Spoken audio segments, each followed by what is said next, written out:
சினிமாவில் நகைச்சுவை மற்றும் குணச்சித்திர வேடங்களில் நடித்து புகழ் பெற்றவர்தான் நடிகர் மதன் பாபு.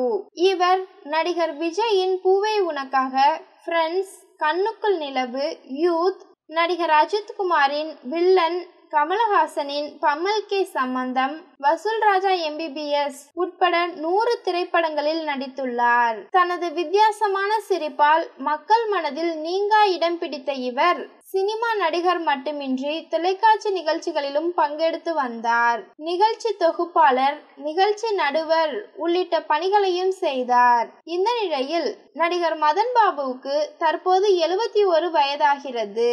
சென்னை அடையாறு இல்லத்தில் மதன் பாபு வசித்து வந்தார். நேற்றைய தினம் அவரது வீட்டில் உடல்நலக்குறைவு காரணமாக காலமாகியுள்ளார். சினிமாவில் பன்முக கலைஞராக இருந்த மதன் பாபு இளைஞர்கள் வாழ்க்கையில் எப்படியெல்லாம் இருக்க வேண்டும், வெற்றி எப்படி அடையலாம் மற்றும் வாழ்க்கை வெற்றி பெறாதவர்கள் ஏன் வெற்றியை நோக்கி செல்லவில்லை ஆகிய விஷயங்கள் குறித்து கடைசியாக பேசிய காணொளி ஒன்று சமூக வலைதளங்களில் வைரலாகி வருகிறது.